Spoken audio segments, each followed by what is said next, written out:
اللهم صل على محمد وعلى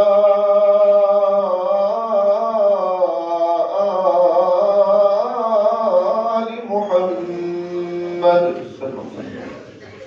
كما صليت على إبراهيم وعلى آل إبراهيم إنك حميد مجيد. اللهم بارك على محمد وعلى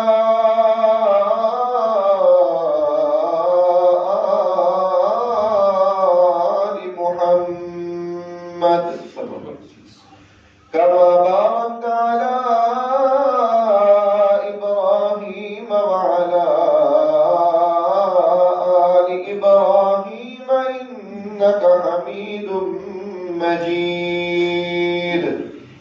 أما بعد فإن خير الحديث كتاب الله وخير الهدي هدي محمد صلى الله عليه وسلم وشر الأمور محدثاتها وكل محدثة بدعة وكل بدعة ضلالة وكل ضلالة في النار. رب اشرح لي صدري ويسر لي أمري واحلل عقدة من لساني يفقه قولي. رب زدني علما رب زدني علما رب زدنا علما. أعوذ بالله من الشيطان الرجيم. بسم الله الرحمن الرحيم. وتعزروه وتوقروه وتوقروه وتسبحوه بكرة وأصيلا. صدق الله مولانا العظيم وصدق رسوله النبي الكريم ونحن على ذلك من الشاهدين والشاكرين والحمد لله رب العالمين. حمد و ثنا، تعریف، تمجید، تقدیس اللہ رب العزت کے لیے جو کائنات کا پالنے والا ہے، خالق ہے، مالک ہے، رازق ہے، داتا ہے، گنج بخش ہے، لجپال ہے، غریب نواز ہے، غوث اعظم ہے، علی کل شیء قدیر ہے. درود و سلام آقائے دو جہاں، امام الانبیاء، خطیب الانبیاء، امام اعظم، پیر اعظم، رہبر اعظم، مرشد اعظم، امام کائنات، نبی التوبہ، نبی الرحمہ، بشیر نذیر، سراج منیر صلی اللہ علیہ وسلم کی ذات اقدس پر ہوں. باری تعالیٰ سے دعا ہے کہ اللہ تعالیٰ ہمارا یہاں پر آنا، بیٹھنا، سننا، سنانا اللہ تعالیٰ اپنی بارگاہ کے اندر منظور و مقبول فرمائے اور ہم سب کا ذریعہ نجات کا سبب بنے. اللہ تعالیٰ ہم سب کو بار بار اپنے گھر کی زیارت نصیب فرمائے. اللہ کے نبی صلی اللہ علیہ وسلم سے محبت، پیار کرنا ہر اہل ایمان کے لیے لازمی بھی ہے اور ضروری بھی ہے. محبت کے کچھ تقاضے ہیں، ان تقاضوں میں سے پچھلے جمعے چند باتیں آپ کے سامنے پیش کی گئی تھیں. اللہ کے نبی علیہ السلام اس دنیا کے سب سے عظیم انسان ہیں. آپ صلی اللہ علیہ وسلم اپنی امت کے سب سے غمخوار نبی تھے. آپ صلی اللہ علیہ وسلم اپنی امت سے سب سے زیادہ محبت کرنے والے تھے. اللہ کے نبی صلی اللہ علیہ وسلم نے اپنی امت کے لیے بڑی قربانیاں دی ہیں. اللہ کے نبی صلی اللہ علیہ وسلم نے اپنی ذات سے بڑھ کر اپنی امت کا خیال رکھا ہے. اپنی ذات کو پیچھے رکھا اور اپنی امت کا خیال آگے رکھا اور اپنی امت کے لیے آپ نے بہت کچھ کیا. 3 دلائل آپ کے سامنے دینا چاہتا ہوں تاکہ بات واضح ہو جائے. اللہ کے نبی صلی اللہ علیہ وسلم رات کو قیام کر رہے ہیں، آپ نے قیام کیا، اتنا لمبا قیام حتیٰ کہ صبح ہو گئی۔ آپ نے نماز پڑھی رات کو اور اتنی لمبی نماز پڑھی، اتنا لمبا قیام کیا کہ صبح ہو گئی۔ اور آپ نے اس قیام میں، اس نماز میں کیا پڑھا، کیا تلاوت کی؟ حدیث میں موجود ہے کہ اللہ کے نبی صلی اللہ علیہ وسلم نے اس ساری رات کے قیام میں صرف ایک آیت تلاوت کی، ایک آیت کی تلاوت کو بار بار کرتے رہے۔ سورۃ فاتحہ پڑھنے کے بعد وہ ایک آیت جو ہے اس کی تلاوت آپ بار بار کرتے رہے۔ اللہ کے نبی صلی اللہ علیہ وسلم رات کو قیام کر رہے ہیں۔ اب ذرا غور کریں، ہم میں سے کوئی قیام کرتا ہے، وہ 1 گھنٹہ کرے گا یا 1.5 گھنٹہ یا زیادہ سے زیادہ 2 گھنٹے، لیکن اللہ کے نبی صلی اللہ علیہ وسلم ساری رات قیام میں گزار دی اور ایک آیت آپ تلاوت کرتے رہے۔ ہمارے ہاں یہ ہوتا ہے کہ ہم ایک آیت کو 1 مرتبہ پڑھتے ہیں یا 2 3 زیادہ سے زیادہ 10 مرتبہ، اور پھر انسان بسا اوقات اکتا جاتا ہے۔ ایک ہی آیت کو بار بار پڑھنے سے انسان اکتا جاتا ہے یا پھر انسان آگے چل پڑتا ہے۔ لیکن اللہ کے نبی صلی اللہ علیہ وسلم ایک آیت جو تھی اس کو ساری رات پڑھتے رہے۔ وہ کیا آیت تھی، وہ کیا بات تھی؟ ان تعذبهم فانهم عبادك وان تغفر لهم فانك انت العزيز الحكيم۔ یہ میرے اللہ کے نبی صلی اللہ علیہ وسلم ساری رات جو ہے اس کو پڑھتے رہے، اللہ سے بات کرتے رہے۔ اب اس آیت میں کیا ہے، کیا اللہ نے بیان کیا ہے؟ ان تعذبهم فانهم عبادك، اللہ میری امت اگر تو ان کو عذاب دے تب بھی وہ تیرے بندے ہیں۔ اللہ میری امت اگر تو ان کو سزا دے گا تب بھی وہ تیرے بندے ہیں۔ اللہ سزا دینے کا اختیار تیرے پاس ہے، تو رب العالمین ہے، تو خالق ہے، تو نے جنت اور جہنم بنائی ہے لوگوں کے لیے۔ اللہ میں اپنی امت کے لیے، اپنی امت کی خاطر کھڑا ہوں۔ ان تعذبهم فانهم عبادك، اللہ اگر تو ان کو عذاب دے گا تو وہ تیرے بندے ہیں۔ ہاں گناہ گار ہے، خطا کار ہے، سیاہ کار ہے، بڑے گناہ ہے، بڑی غلطیاں ہیں، بڑی ناراضگیاں ہیں، بڑے بڑے انہوں نے گناہ کیے ہیں، بڑے بڑے عیب ان کے اندر موجود ہیں، لیکن فانهم عبادك، اللہ تیرے بندے ہیں۔ اللہ اگر تم ان کو سزا دے گا تو وہ تیرے بندے ہیں۔ وَإِن تَغْفِرْ لَهُمْ، اللہ اگر تم معاف کر دے، اللہ اگر تم سے راضی ہو جا، اگر اللہ تم ان کو جنت داخل کر دے، اللہ ان کے سارے گناہوں کو مٹا دے، سارے گناہوں کو ختم کر دے، اللہ فَإِنَّكَ أَنْتَ الْعَزِيزُ الْحَكِيمُ، اللہ تجھے کون پوچھنے والا ہے، تو غالب حکمت والا ہے، تیرے فیصلوں کو کوئی توڑ نہیں سکتا، تیرے فیصلوں کو کوئی موڑ نہیں سکتا، تیرے فیصلے اٹل ہے، تیرے فیصلے حق پر مبنی ہے۔ فَإِنَّكَ أَنْتَ الْعَزِيزُ الْحَكِيمُ۔ ساری رات جو تھے اللہ کے نبی صلی اللہ علیہ وسلم قیام کیا، اور قیام میں کس کے لیے دعا کی؟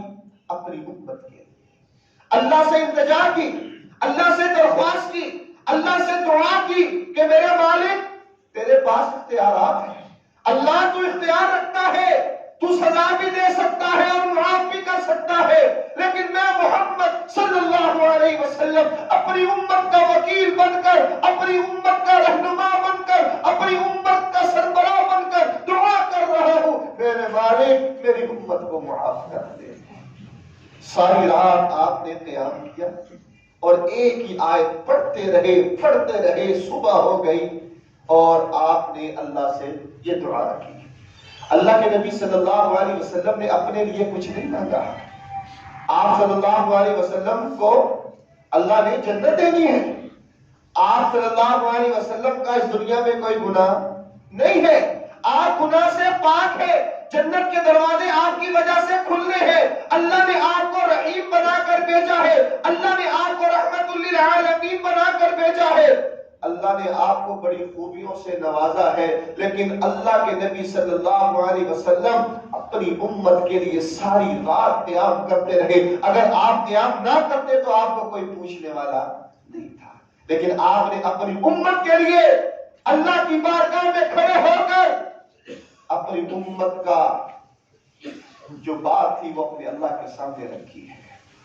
دوسری دلیل، اللہ کے نبی صلی اللہ علیہ وسلم پڑھ رہے ہیں رب امتی رب امتی، بار بار پڑھ رہے ہیں رب امتی رب امتی، یا اللہ میری امت میری امت میری امت۔ اللہ کے نبی صلی اللہ علیہ وسلم قرآن پڑھ رہے ہیں، جہاں پر ابراہیم علیہ السلام کا ذکر آیا، جو انہوں نے دعا کی تھی اللہ سے، جب وہ دعا آپ نے پڑھی تو اس کے بعد آپ پڑھنے لگے رب امتی رب امتی۔ وہ دعا کیا تھی؟ رب انہن اضللن کثیرا من الناس فمن تبعنی فانہ منی ومن عصانی فانک غفور رحیم۔ ابراہیم علیہ السلام نے کیا کہا تھا کہ اللہ جو تو مجھے مانتے ہیں، اللہ جو میری باتوں کو مانتے ہیں، اللہ جو میرے پر ایمان لے آئے ہیں، اللہ جو میری دعوت کو مانتے ہیں، اللہ جو میرے پیچھے چل پڑے ہیں، جنہوں نے بتوں کو توڑ کر، بتوں کو چھوڑ کر، آبا و اجداد کو چھوڑ کر، برادریوں رشتہ داریوں کو چھوڑ کر جو میری طرف آگے ہیں، فَإِنَّهُ مِنِّي، اللہ وہ تو میرے ہیں، اللہ وہ میرے ہو چکے ہیں، وہ میرے پیچھے چل پڑے ہیں، وَمَنْ عَصَانِي، اللہ جو میرے نافرمان ہیں، اللہ جو میری باتوں کو نہیں مانتے، اللہ جو میری نافرمانیاں کرنے والے ہیں، فَإِنَّكَ غَفُورٌ رَحِيمٌ، اللہ تو ان کو بخشنے والا ہے، ان پر رحم کرنے والا ہے، تیرے پاس اختیار ہے۔ یہ اپنی امت کے لیے انہوں نے کیا کی؟ دعا کی۔ اب اللہ کے نبی صلی اللہ علیہ وسلم نے جب یہ آیت پڑھی تو اس آیت کے پڑھنے کے بعد اب کیا کہہ رہے ہیں؟ رب امتی رب امتی رب امتی، اللہ میری امت میری امت میری امت۔ حدیث میں آتا ہے کائنات کے امام الانبیاء خطیب الانبیاء جناب محمد الرسول اللہ صلی اللہ علیہ وسلم رب امتی کہہ رہے ہیں اور آپ کی آنکھوں سے آنسو جاری ہیں، رونے لگ پڑے، آنکھوں سے آنسو نکل آئے۔ اللہ نے جبریل علیہ السلام کو بھیجا کہ جاؤ جا کر پتا کر کے آؤ کہ محمد صلی اللہ علیہ وسلم کو کیا ہوا ہے۔ اب یہاں پر ایک سوال پیدا ہوتا ہے، اللہ کو نہیں پتا کہ کیا ہوا ہے، اللہ نہیں جانتا اس دنیا میں کیا ہو رہا ہے۔ یقیناً ہمارا ایمان ہے اللہ عالم الغیب ہے، اللہ سب کچھ جاننے والا ہے، اللہ کو سب کچھ پتا ہے، بلکہ اللہ تو ان چیزوں کو بھی جانتا ہے جو ہمارے اندر ہے، زبان پر ابھی وہ نہیں آتی۔ اللہ ہمارے اندر جو وسوسے ہیں ان کو بھی جاننے والا ہے، لیکن میرا اللہ جو ہے وہ اپنی زبان سے اپنے فرشتے کو کہہ رہا ہے جبریل جاؤ جا کر پتہ کرو۔ اللہ ان کے ذریعے سے پتہ کروانا چاہتے ہیں کہ اصل معاملہ کیا ہے۔ جبریل علیہ السلام اللہ کے نبی صلی اللہ علیہ وسلم کے پاس آئے، آ کر کہنے لگے اے محمد صلی اللہ علیہ وسلم، اللہ نے مجھے بھیجا ہے، کیا ہوا، آپ کیوں رو رہے ہیں، کیوں پریشان ہیں؟ آپ فرمانے لگے رب امتی، میری امت میری امت میری امت میری امت کا کیا بنے گا، میں اپنی امت کی وجہ سے پریشان ہوں۔ جبریل علیہ السلام اللہ کے پاس گئے، یا اللہ محمد صلی اللہ علیہ وسلم پریشان ہیں، اور وہ اپنی ذات کی وجہ سے نہیں ہے، عہدے منصب کی وجہ سے نہیں ہے، مال دولت کی وجہ سے پریشان نہیں ہے، برادری رشتہ داری کی وجہ سے پریشان نہیں ہے، بلکہ اپنی امت کی وجہ سے پریشان ہے، اور اپنی امت کے لیے دعا کر رہے ہیں کہ رب امتی رب امتی۔ اللہ فرماتے ہیں جبریل جاؤ محمد صلی اللہ علیہ وسلم کے پاس جاؤ اور جا کر کہو اگر آپ خوش ہیں تو یہ بات سن لیجئے کہ اللہ نے آپ کی جتنی امت بنائی ہے، قیامت تک آپ سے لے کر قیامت تک جتنی امت ہوگی، اس امت کا جتنی امت ہے اس امت کا چوتھا حصہ جو ہے وہ اللہ نے معاف کر دیا ہے۔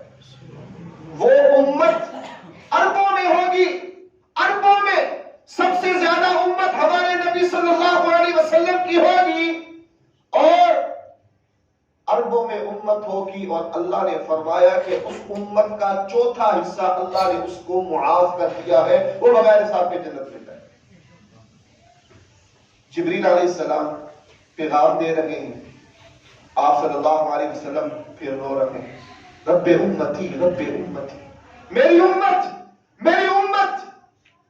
جبریل علیہ السلام دوبارہ اللہ کے پاس گئے، اللہ محمد صلی اللہ علیہ وسلم ابھی بھی رو رہے ہیں، ابھی بھی رو رہے ہیں۔ اللہ فرمانے لگے کہ جاؤ جا کر میرا پیغام دو۔ جبریل علیہ السلام دوبارہ آئے، یا رسول اللہ صلی اللہ علیہ وسلم اللہ کہہ رہے ہیں کہ آپ کی جتنی امت ہوگی، جتنے لوگ ہوں گے، اس ساری امت کا تیسرا حصہ جو ہوگا اللہ نے اس کو معاف کر دیا ہے۔ پہلے 100 میں سے 25، چوتھا حصہ اللہ نے معاف کر دیا۔ اب دوسری باری آرڈر کیا آیا کہ 100 میں سے 33، تیسرا حصہ اللہ نے معاف کر دیا۔ آپ پھر سجدے میں ہیں، رو رہے ہیں، گڑ گڑا رہے ہیں، اپنی امت کی وجہ سے پریشان ہیں۔ جبریل علیہ السلام دوبارہ گئے، اللہ محمد صلی اللہ علیہ وسلم پھر رو رہے ہیں۔ جبریل جاؤ جا کر میرا پیغام دے دو۔ جبریل آئے، یا رسول اللہ صلی اللہ علیہ وسلم اللہ نے آپ کے لیے پیغام بھیجا ہے، وہ پیغام یہ ہے کہ اے محمد صلی اللہ علیہ وسلم، اربوں میں جو امت ہوگی، قیامت والے دن جو امت آئے گی، اس امت میں سے آدھی امت کو اللہ نے معاف کر دیا۔ آپ صلی اللہ علیہ وسلم سجدے میں ہیں، رو رہے ہیں، آنکھوں سے آنسو ہے۔ جبریل علیہ السلام دوبارہ اللہ کے پاس گئے، یا اللہ محمد صلی اللہ علیہ وسلم پھر رو رہے ہیں، پھر پریشان ہیں۔ جبریل جاؤ، چوتھی مرتبہ جاؤ جا کر پیغام دو۔ یا رسول اللہ صلی اللہ علیہ وسلم اللہ نے پیغام بھیجا ہے، میں پیغام لے کر آیا ہوں۔ چوتھی مرتبہ جبریل آئے، آ کر کہنے لگے، اللہ فرما رہے ہیں انک سنرضیکا، اللہ فرما رہے ہیں کہ قیامت والے دن آپ آئیے گا، آپ کی امت آئے، جو آپ کہیں گے میں اللہ وہی کر دوں گا، جیسا آپ کہیں گے میں ویسا ہی کر دوں گا، میں آپ کو آپ کی امت کے معاملے میں راضی کر دوں گا، آپ کو خوش کر دوں گا۔ یہ کس نے کہا؟ اللہ نے کہا۔ پیغام کون لے کر آئے؟ جبریل علیہ السلام لے کر آئے، اور اللہ کے نبی صلی اللہ علیہ وسلم نے جب یہ بات سنی تو آپ نے وہ ورد جو تھا وہ ختم کیا۔ تیسری دلیل دعا۔ اللہ کے نبی صلی اللہ علیہ وسلم کے ہم پر بڑے احسانات ہیں۔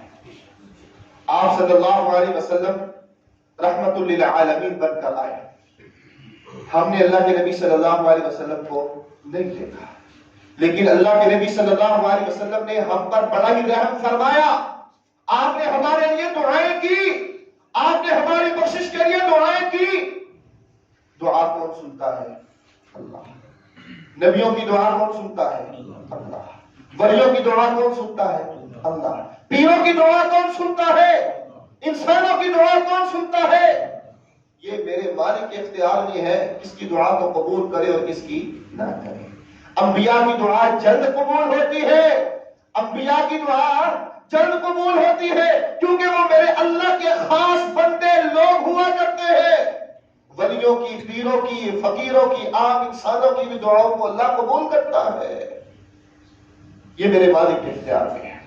لیکن اللہ نے ہر نبی کو، آدم علیہ السلام سے لے کر محمد صلی اللہ علیہ وسلم تک، ہر نبی کو ایک دعا دی ہے کہ جو مانگنا ہے مانگ لو، جو مانگنا ہے مانگ لو، تمہیں وہ ملے گا، اللہ اس کو ضرور پورا کرے گا۔ اللہ نے ہر نبی کے لیے ایک دعا رکھی ہے۔ اب اللہ کے نبی صلی اللہ علیہ وسلم نے وہ حق جو اللہ نے آپ کو دیا وہ استعمال نہیں کیا۔ جو حق میرے اللہ نے آپ کو دیا وہ آپ نے دنیا میں استعمال نہیں کیا۔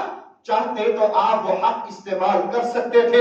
وہ بدر کا وقت آیا جب سارے سامنے آئے, سارے آپ کو مارنے آئے, آپ کے پاس کچھ نہیں تھا, مال و زر کچھ نہیں تھا, سپاہی کچھ نہیں تھے, لڑنے کے لیے ہتھیار نہیں تھا, لیکن ایمانی قوت تھی, ایمانی جذبہ تھا, ایمانی حرارت تھی. صفوں میں کھڑے ہوئے تھے, سامنے اپنے ہی تھے, اپنے جاننے والے تھے, رشتہ دار تھے, قبیلے والے تھے, برادریاں والے تھے, سارے جاننے والے تھے. جان کے دشمن بن کر آئے, جان ختم کرنے کے لیے آئے, لیکن اس وقت ٹل گیا. لیکن آپ نے ان کے لیے بد دعا کی نہیں, آپ نے ان کے لیے بد دعا نہیں کی. آپ کی بیٹیوں کو طلاقیں ہوئی, آپ نے پھر بھی بد دعا کی نہیں. تاریخ موجود ہے, وہ طائف کا منظر, طائف والا واقعہ, جب آپ کو لہو لہان کیا گیا, آپ کے جوتے جو تھے وہ خون سے بھر گئے, آپ کو زخمی کیا گیا, آپ بے ہوش ہو کر گر پڑے. فرشتہ آ گیا, آ کر کہنے لگا محمد صلی اللہ علیہ وسلم, آپ کے پاس ابھی ایک حق موجود ہے, آپ کے پاس حق موجود ہے, اگر آپ اس کو اختیار کرنا چاہتے ہیں تو کر سکتے ہیں. وہ دعا والا حق, آپ دعا کریں گے تو یہ سب کچھ ختم ہے, یہ بستی الٹ جائے گی, تباہ و برباد ہو جائیں گے جو آپ کے دشمن ہیں. اللہ نے حق دیا, رسول اللہ صلی اللہ علیہ وسلم نے وہ حق استعمال کیا نہیں کیا. خندق, خیبر, بے شمار لڑائیاں ہوئی, اپنے بیگانے ہوئے, لوگ مارنے کے لیے پلاننگ کر رہے ہیں. ہجرت سے پہلے 10 افراد آپ کے گھر تلواریں نکال کر کھڑے ہیں کہ کب محمد صلی اللہ علیہ وسلم نکلے اور ہم ان کو ختم کر دیں. لیکن آپ حق استعمال کر سکتے تھے, لیکن آپ نے نہیں کیا, آپ نے حق استعمال نہیں کیا. اللہ کے نبی صلی اللہ علیہ وسلم کو حق ملا, اللہ نے دیا, لیکن آپ نے کسی کے لیے بد دعا نہیں کی. آپ سے پوچھا گیا کہ یا رسول اللہ صلی اللہ علیہ وسلم, اللہ نے آپ کو حق دیا ہے دعا کا, تو آپ اس کو کرتے کیوں نہیں ہیں, اس کو آپ کب استعمال کریں گے, اس کو آپ کب استعمال میں لے کر آئیں گے. آپ صلی اللہ علیہ وسلم نے فرمایا کہ میں نے اس حق کو چھپا کر رکھا ہے, اس حق کو میں نے چھپا کر رکھا ہے. آج امت مسلمہ کا حال کیا ہے, آج کے مسلمانوں کا حال کیا ہے. آج وہ نبی جو ہمارے لیے راتوں کو اٹھ کر قیام کرتے رہے, وہ نبی جو ہمارے لیے راتوں کو اٹھ کر روتے رہے, وہ نبی جو ہمارے لیے راتوں کو اٹھ کر دعائیں کرتے رہے, وہ نبی جو ہمارے لیے اللہ سے باتیں کرتے رہے, اللہ سے اپنی باتوں کو منواتے رہے. اور آج ہم لوگ کیا کر رہے ہیں, آج ہمارے رہنے کا انداز, طور طریقے, ثقافت کس انداز میں ہے. آج کلمہ گو مسلمان ہماری زبانوں سے درود کیوں نہیں نکل رہا, آج کلمہ گو مسلمان رسول اللہ صلی اللہ علیہ وسلم کی حقیقی محبت میں کیوں نہیں رنگ رہا.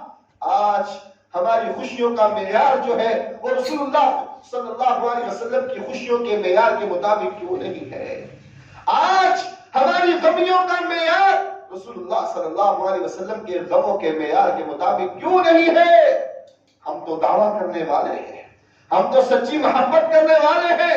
محبت کا اظہار صرف زبان سے نہیں ہے, بلکہ آپ کی سیرت کو اپنانے سے محبت کا اظہار ہوتا ہے, آپ کی صورت کو اپنانے سے محبت کا اظہار ہوتا ہے, آپ کے پیچھے چلنے سے محبت کا اظہار ہے, آپ کی بات کو ماننے سے محبت کا اظہار ہوتا ہے. محبت کا تقاضا یہ ہے کہ آپ کے پیچھے چلا جائے, آپ کی بات کو مانا جائے, آپ کی بات کو تسلیم کیا جائے. لیکن آج کا مسلمان زبان سے تو اقرار کر رہا ہے, لیکن عملی طور پر بالکل صفر ہے. اور وہ نبی صلی اللہ علیہ وسلم جو اپنی امت کے لیے کیا کچھ کر رہے ہیں, اپنی امت کے لیے انہوں نے کیا کیا, اور آج کا مسلمان کیا کر رہا ہے. وہ امت کس راہ پر چل پڑی ہے, اور وہ نبی جنہوں نے مارے کھائیں, جنہوں نے سب کچھ چھوڑا, اپنے رشتہ داروں کو چھوڑا, قبیلہ والوں کو چھوڑا, برادریوں والوں کو چھوڑا, اور سب کچھ برداشت کیا. کس لیے؟ دین حنیف کی خاطر، اسلام کی خاطر، قرآن کی خاطر، شریعت کی خاطر، رب کی توحید کی خاطر. اور آج کا مسلمان کیا کر رہا ہے؟ پوچھا گیا آپ وہ حق استعمال نہیں کریں گے؟ کہا میں نے اس کو چھپا کر رکھا. اچھا پھر کب استعمال کریں گے؟ ابو ہریرہ رضی اللہ تعالی عنہ سے مروی ہے. پوچھا گیا اللہ کے نبی صلی اللہ علیہ وسلم وہ آپ نے جو حق چھپا کر رکھا ہے آپ اس کو کب استعمال کریں گے؟ آپ فرمانے لگے کہ میں اس حق کو قیامت والے دن جب میری ساری امت آئے گی تب میں اس حق کو استعمال کروں گا. شفاعت کے ذریعے سے میں اس حق کو استعمال کروں گا. پر آج ہم نے دیکھنا ہے کہ ہم رسول اللہ صلی اللہ علیہ وسلم کی شفاعت کے مستحق بن رہے ہیں. آج ہم نے دیکھنا ہے کہ ہمارے طرز زندگی جو ہے کیا وہ اسلام کے مطابق ہے. اگر ہمارے بدن سے روح نکل جائے، جسم سے جان نکل جائے، تو ہم کیا رسول اللہ صلی اللہ علیہ وسلم کے سامنے آنے کے قابل ہیں؟ وہ میں نے حق جو ہے وہ قیامت والے دن شفاعت کے لیے رکھا ہوا ہے. اور شفاعت کیسے ہوگی؟ وہ امتحان، آج دنیا کا امتحان ہو تو ہم عرصہ سے تیاری کرتے ہیں. بیس بنی ہو تو امتحان دیا جاتا ہے، اگر بیس نہ ہو تو امتحان نہیں دیا جا سکتا. اب رسول اللہ صلی اللہ علیہ وسلم حدیث میں ہے کہ اپنے سامنے امتحان دلوائیں گے. آپ صلی اللہ علیہ وسلم موجود ہوں گے اور پھر سفارش ہوگی. آپ سفارش کریں گے. کن لوگوں کی سفارش کریں گے؟ کن لوگوں کی؟ جو دو چھوٹے چھوٹے گناہگار انسان ہوں گے جن کے گناہ چھوٹے چھوٹے ہیں، ان کی سفارش تو اور بھی کر لیں گے. والدین ہیں، شہداء ہیں، صالحین ہیں، نیک لوگ ہیں، اولیاء ہیں، یہ سفارش کریں گے. لیکن اللہ کے نبی صلی اللہ علیہ وسلم نے جو اپنا حق رکھا ہوا ہے، قیامت والے دن جس حق کو وہ استعمال کریں گے وہ کن کے لیے ہوگا؟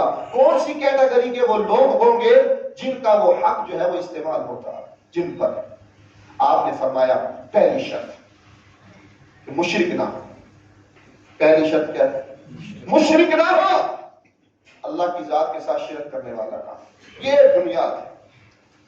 مشرک نہ ہو، توحید پرست ہو، موحد ہو، اللہ کو ماننے والا ہو، اللہ کے علاوہ کسی کی عبادت نہ کرنے والا ہو، صرف اللہ پر توکل اور بھروسہ رکھنے والا ہو. اس کے بعد پھر کیا ہوگا؟ شفاعت کبریٰ، بڑی شفاعت جو رسول اللہ صلی اللہ علیہ وسلم کریں گے. آپ نے فرمایا کہ جن کے بڑے بڑے کبیرہ گناہ ہوں گے، جن کے بڑے بڑے کبیرہ گناہ ہوں گے، میں محمد صلی اللہ علیہ وسلم ان کے لیے سفارش کروں گا. اب ہم نے یہ دیکھنا ہے 3 حدیثیں، 3 دلائل میں نے آپ کے سامنے دیے. پہلے نمبر پر کہ نبی صلی اللہ علیہ وسلم ساری رات ایک آیت کی تلاوت کرتے رہے. کس کی خاطر؟ امت کی خاطر. آپ صلی اللہ علیہ وسلم رو پڑے، ساری رات روتے رہے، رب امتی امتی امتی کے نعرے لگاتے رہے. جبریل علیہ السلام 4 مرتبہ آئے، آخر اللہ نے کہہ دیا کہ آپ جیسے کہیں گے ہم آپ کو خوش کر دیں گے. کس کے لیے آپ نے یہ بات منوائی؟ امت کے لیے. رسول اللہ صلی اللہ علیہ وسلم نے اپنے حق کو چھپا کر رکھا، اپنے حق کو سنبھال کر رکھا. ہر نبی نے، ہر رسول نے، جتنے بھی آئے، آدم علیہ السلام سے لے کر عیسیٰ علیہ السلام تک، ہر ایک نے اپنے حق کو استعمال کیا. جب ان کی باتوں کو نہیں مانا جاتا، جب حد سے زیادہ ان کو تنگ کیا جاتا، تو وہ ان کے بارے میں بددعا کرتے اور اللہ ان کو تباہ و برباد کر دیتا. تاریخ موجود ہے، آدم علیہ السلام سے لے کر عیسیٰ علیہ السلام تک جتنے انبیاء آئے سب کی دعاؤں کو اللہ نے قبول کیا. صرف محمد صلی اللہ علیہ وسلم اگر وہ چاہتے تو وہ اپنی دعا کروا سکتے تھے، کر سکتے تھے، لیکن انہوں نے اپنے حق کو محفوظ رکھا. کس کے لیے؟ امت کی خاطر. امت کی خاطر. اور آج ہم 5 وقت کی نماز کے لیے بھی مسجد نہیں آ سکتے. اور آج ہمارے ایمان کا تقاضا یہ ہو رہا ہے کہ ہم لوگ دعوت تو کرتے ہیں لیکن ہماری طرز زندگی بالکل صفر ہے. قرآن نہیں پڑھ رہے، رسول اللہ صلی اللہ علیہ وسلم کی تعلیمات کے مطابق نماز نہیں پڑھ رہے. ہم صفوں میں تو کھڑے ہوتے ہیں لیکن ہمیں نہیں پتا کہ یہ نماز کیسی ہے، کون سی ہے، کہاں سے آئی، کس طرح ہے اور کیا ہے، نہیں پتا۔ جو دادا جان پڑھتے تھے وہی ابا جان پڑھ رہے ہیں، اب اسی کو دیکھ کر ہم نے پڑھنا ہے بس۔ اللہ کے بندو، یہ حدیث نئی ہی نہیں، ہمارے بزرگ یہی کرتے آئے، ہم بھی یہی کریں گے۔ یہ ایمان کا تقاضا ہے، یہ محبت رسول ہے۔ دین وہ ہے، شریعت وہ ہے، قرآن وہ ہے، حدیث وہ ہے، ساری زندگی آپ لگے رہو آپ سیکھ سکتے، ساری زندگی سیکھنا پڑتا ہے۔ اور ہم کہتے ہیں نہیں جی نہیں، ہم نماز کی طرح پڑھیں گے جس طرح ہمارے ابا و اجداد پڑھتے تھے۔ یہ محبت کا انداز نہیں ہے، یہ ہماری محبت کا وہ معیار نہیں ہے جو ہونا چاہیے تھا۔ وہ نبی تو راتوں کو قیام کرتے رہے، ہمارے لیے انہوں نے مقدمہ لڑا، ہمارے لیے انہوں نے اللہ سے بات کی، اپنے حق کو دبا کر رکھا، اور آج جب ہم ان کے لیے، اللہ کے لیے نماز پڑھتے ہیں اور وہ سنت کے مطابق نہ ہو تو پھر کیا بات ہے؟ ہم کس کیٹیگری میں جائیں اور ہمارا شمار کن لوگوں میں ہوگا؟ اور آج ہماری سوچ، ہماری فکر، ہمارا نظریہ وہ بالکل الگ ہو چکا ہے۔ زبان سے کلمہ گو کہلاتے ہیں، انداز بالکل الگ ہو گیا ہے۔ ہمارے خاندان مسلمان تھے، ہم بھی مسلمان ہیں، ہمارے آبا و اجداد مسلمان تھے، ہم بھی مسلمان ہیں، لیکن کبھی اس نے اسلام کو پڑھ کر نہیں دیکھا، کبھی اس نے قرآن کو ترجمے سے پڑھ کر نہیں دیکھا، کبھی شریعت کو اس نے قرآن اور حدیث کے مطابق پڑھ کر نہیں دیکھا۔ اور کیا ہو رہا ہے؟ رسول اللہ صلی اللہ علیہ وسلم کی شان میں گستاخیاں ہو رہی ہیں، اور ہمارا کردار کیا ہونا چاہیے ہمیں پتہ ہی نہیں ہے۔ بس شیطان نے جس رات پر لگا دیا، لگے ہوئے ہیں، 2 دن بس زبان سے واہ واہ واہ ہلڑ بازی ہو گئی، ختم۔ آج ہمارا سٹیٹس کیا ہے، ہماری تہذیب کیا ہے، ہم کیا چاہتے ہیں؟ ہم لوگ یورپ کا ویزا حاصل کرنے کو، گرین کارڈ حاصل کرنے کو سب سے بڑی کامیابی سمجھتے ہیں کہ ہمیں وہاں کی نیشنلٹی مل جائے، ہم وہاں چلے جائیں اور بس دنیا کے کامیاب ترین انسان ہے۔ اور وہ لوگ پیغمبر علیہ السلام کی شان میں گستاخی کریں، وہ لوگ آپ صلی اللہ علیہ وسلم کی توہین کریں، اور ہم اپنے اندر کوئی تبدیلی نہ لائیں، اپنے اندر کوئی تبدیلی نہ لائیں، تو پھر ایسے ایمان کی کیا بات ہے؟ ہمیں فکر کرنی چاہیے۔ ایمان جو ہے وہ کچھ تقاضا کرتا ہے، رسول اللہ صلی اللہ علیہ وسلم سے محبت جو ہے وہ کچھ تقاضے کرتی ہے۔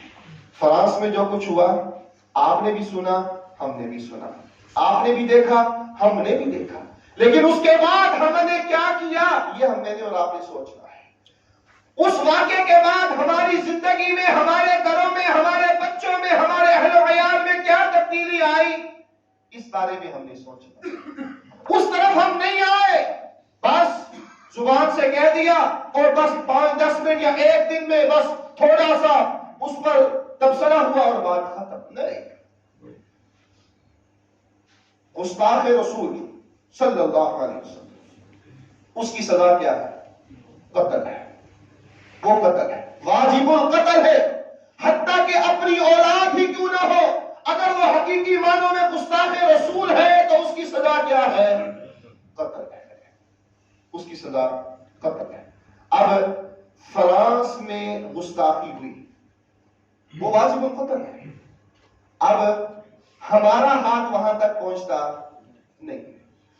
اب شریعت کیا تقاضے کرتی ہے، ہمیں کیا کرنا چاہیے، اس بارے میں ہمیں علم نہیں ہے۔ خدا را سنت کی طرف آئیے، خدا را دین کی طرف آئیے، خدا را اپنے نبی کی عزت کی لاج رکھیے، اپنے نبی سے محبت کرنے کے دعوے میں سچ ثابت ہوئے۔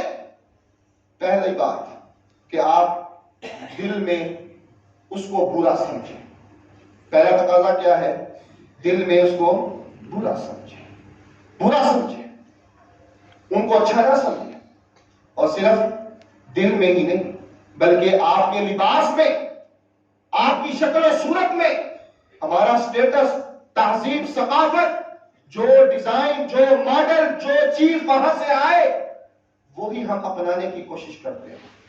محبت کا تقاضا تو یہ ہے کہ ان چیزوں کو چھوڑ دیا جائے اور رسول اللہ صلی اللہ علیہ وسلم کی سیرت کو اپنایا جائے، آپ کی طرز زندگی کو پڑھا جائے، آپ کی طرز زندگی پر عمل کیا جائے، آپ کی طرز زندگی کے مطابق زندگی گزارنی چاہیے تو یہ تھا۔ اب ہم لوگ سب کچھ وہی چیزیں ہیں، تہذیب بھی ان کی ہے، ثقافت بھی ان کی ہے، رہنا سہنا بھی ان کا ہے، انہی کی طرح ہم رہنے کے لیے تیار ہیں اور زندگی گزار رہے ہیں، اور زبان سے ہم عاشق رسول کہلوا رہے ہیں۔ نہیں، دل میں نفرت ہو اور ان کے انداز، رہن سہن کے انداز کو چھوڑا جائے اور رسول اللہ صلی اللہ علیہ وسلم کے رہن سہن کے انداز کو اپنایا جائے، ان کی مخالفت کی جائے۔ دوسرے نمبر پر جو شریعت تقاضا کرتی ہے وہ یہ ہے کہ ان کی مصنوعات کا بائیکاٹ کیا جائے، ان کی مصنوعات کا بائیکاٹ کیا جائے۔ اب یہاں پر ایک سوال پیدا ہوتا ہے، وہ یہ ہے جی، کہا جاتا ہے جی کہ آپ کے ایک صابن نہ خریدنے سے ان کو کیا نقصان ہے، ایک ٹوتھ پیسٹ نہ خریدنے سے ان کو کیا نقصان ہے، ان کو کیا نقصان ہوگا؟ نہ خریدیں، 10 نہیں خریدیں گے، 15 نہیں خریدیں گے تو کیا ہو جائے گا؟ کچھ نہیں ہے۔ یہ ہمارے ایمانوں کو ٹٹولا جا رہا ہے۔ تھوڑی سی مثال دے کر بات سمجھانے کی کوشش کرتا ہوں، وقت پورا ہے۔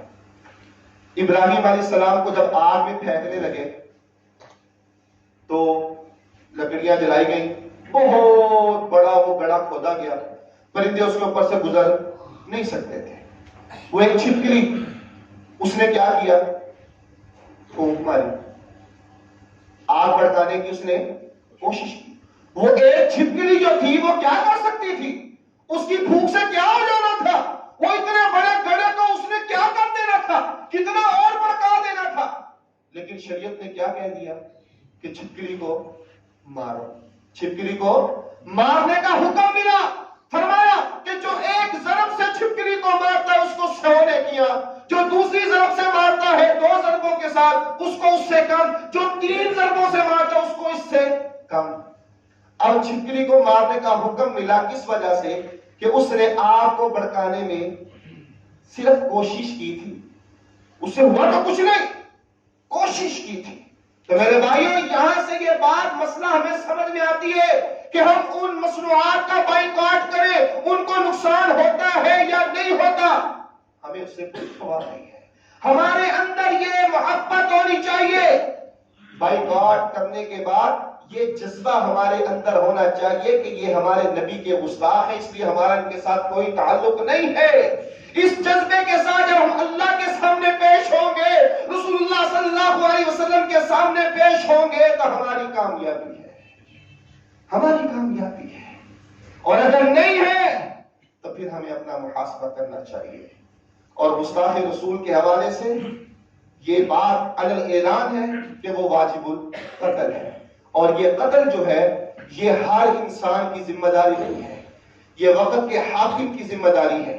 یہ قاضی فیصلہ کرے گا، جج فیصلہ کرے گا۔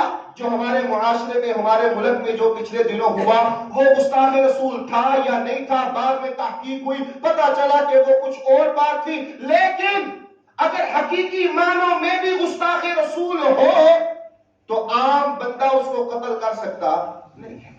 وہ جائے گا حاکم وقت کے پاس، وہ جائے گا قاضی کے پاس، وہ جائے گا جج کے پاس، وہ جائے گا حکومت بالا کے پاس کہ یہ بات ہے، یہ دلائل ہے، یہ آپ فیصلہ کریں۔ اگر وہ فیصلہ نہیں کریں گے تو وہ بات کا معاملہ ہے، لیکن پہلے اولین ترجیح کیا ہے؟